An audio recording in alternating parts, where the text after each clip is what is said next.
Today, I'll be focusing on the Golf. I revisit the cluster lighting, and I fix the mass airflow sensor connector.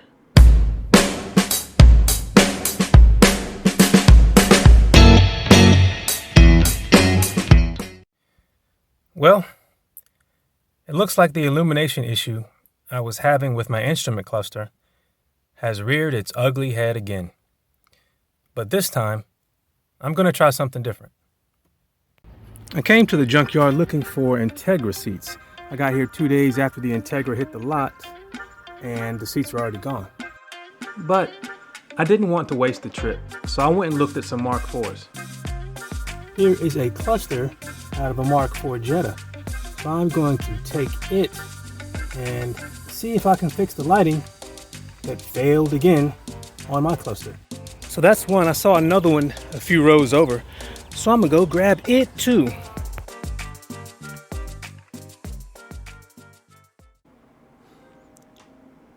To make a long story short, neither of these clusters worked for my car. They were from newer Mark IVs, and the circuit boards were different. Although they fit and all the lights worked, there wasn't a quick way for me to change the mileage, and they had features that my car doesn't have. So I went through the same process that I did in the previous video. I'll put the link above. Basically, I followed the traces leading to the LEDs until I found a break in the circuit. I found where the solder failed, but this time I added a bit more solder than I did before. I put it back together, tested it, and moved on to the mass airflow sensor connector.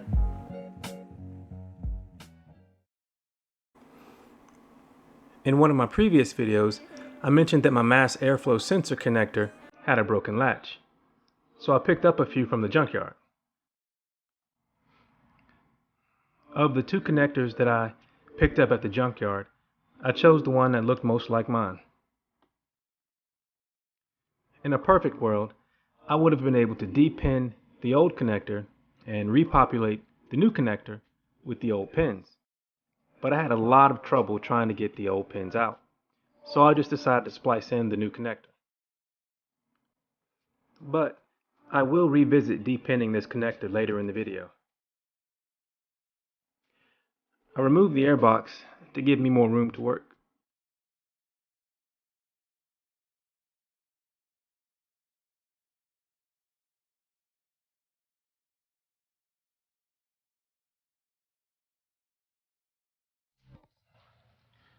Alright, I got the airbox out, and I want to make sure I leave myself plenty of wire length to work with. I mean, a few extra inches won't do any harm, so I'm going to cut the old harness right here above where this clip goes into that hole there. So I'm going to cut it above here. Now give me plenty of room to splice the new one in.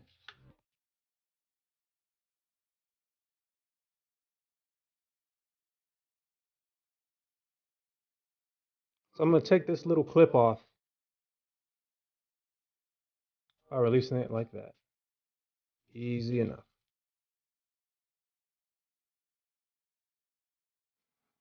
Here I just split the conduit open and pull the wires out.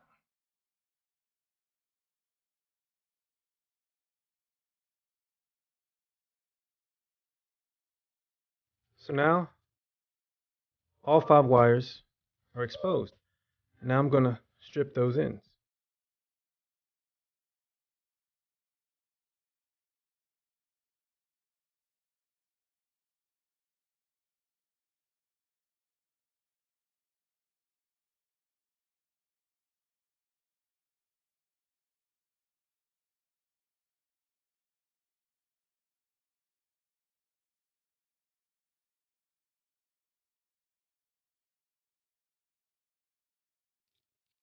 Alright, so now all the wires are stripped on the new harness. And I'll do the same thing down here on the one that is still attached to the car.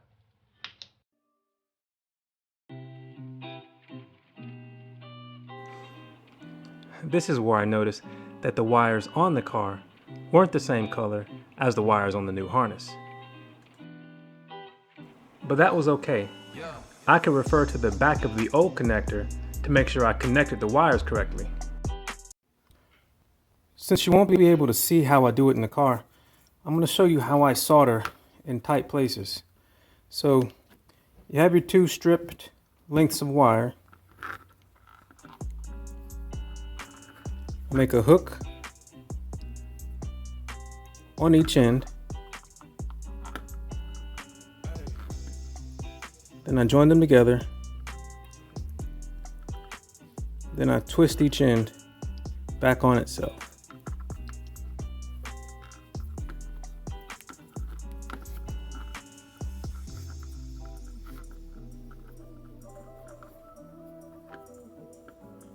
Now it makes for a larger knot here, but this is the way that I've done it in a lot of spaces, and it holds itself together. Then take a bit of solder and wrap it around where they're joined.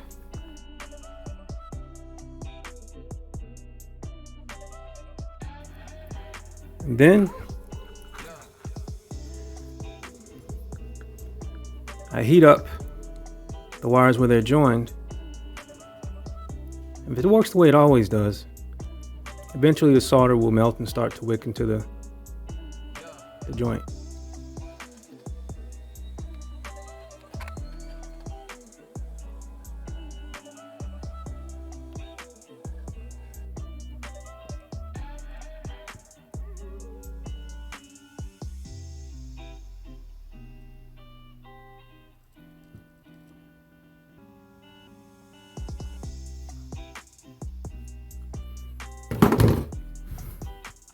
There you go.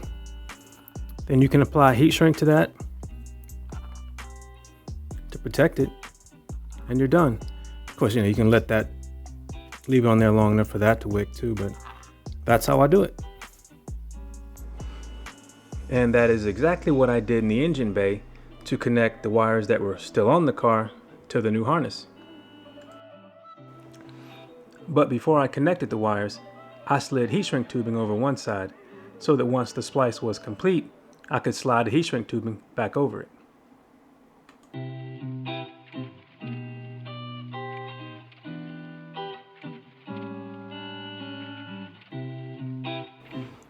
There was one splice where the wire gauge was slightly thicker than the others, and I couldn't quite get the heat shrink to go all the way over it. So I pulled it as far as I could and used tape for the rest of it. Now I'm just going to shrink the heat shrink with a heat gun.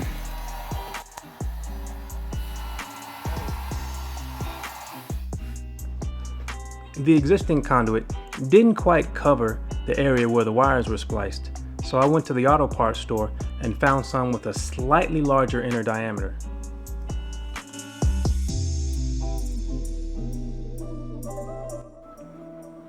I cut off the old conduit, positioned the new, and secured it with electrical tape.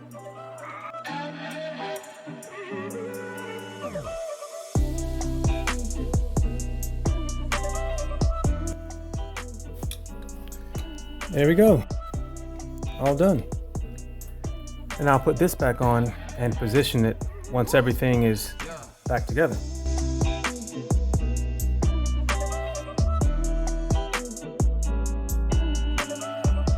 As usual, it was a bit more involved than I first anticipated, but it's finally fixed. So this is a bit out of order, but I'm going to show you why I didn't end up depinning the connector that I had and just repopulating the new connector with the old pins. Before I spliced the wires in, I tried to depin this connector and I was getting frustrated that I couldn't get them out. So I just said, screw it. I'm going to solder in a new connector because I know I can do that and I know it'll work. So afterwards, I came back and I was like, well, how do I get the pins out? So I was playing and I was able to get 2 out, but it was difficult and it took way longer than it needed to.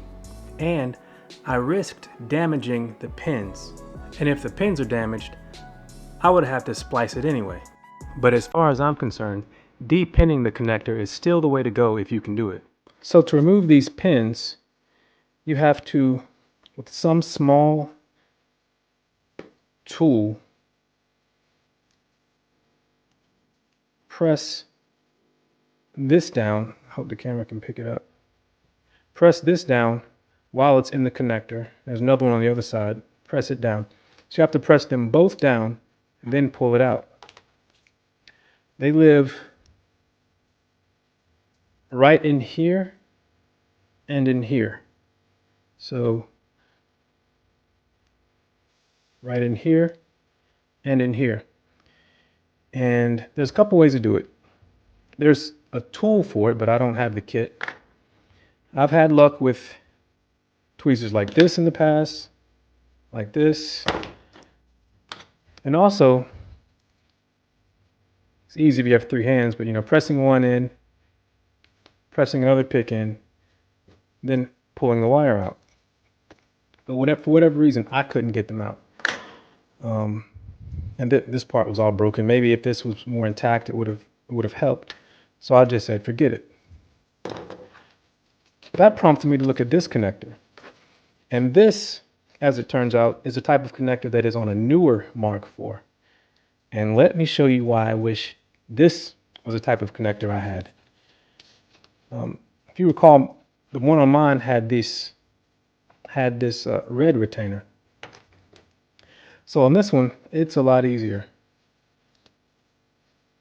Just put a small screwdriver in and you push this blue thing back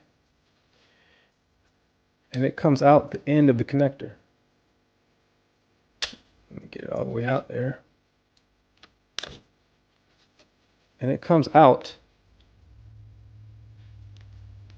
the end of the connector like that. Boom.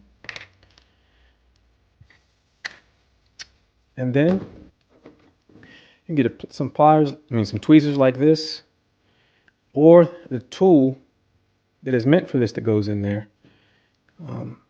I've seen it mentioned where you can use paper clips, but these worked for me. And you have to take this strain relief off here, which is pretty easy. I did that kind of quick.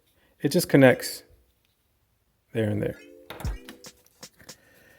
And watch how easy this is. Just grip the wire.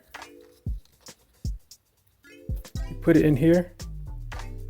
And I'm pretty sure I have the latches depressed. And it comes right out. But this is different than the ones that were in my car. So I couldn't use them. But that is the way to de-pin this. So if you have this style connector in your Mark IV, that's the way to go. And this connector's still good, so maybe in the future I'll have a use for it. Just pop it back in. Assembly is the opposite of disassembly. Just pop it in. Should click twice.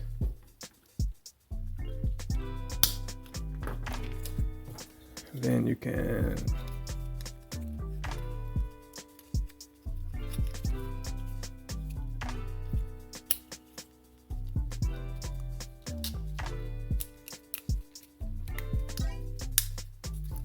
put it back together like that. Now I wish I had this style connector. I wouldn't have had to solder. So I hope that helps. Thanks for watching. If you would like to see more of the work I do on my Mark IV, hit subscribe. Take care.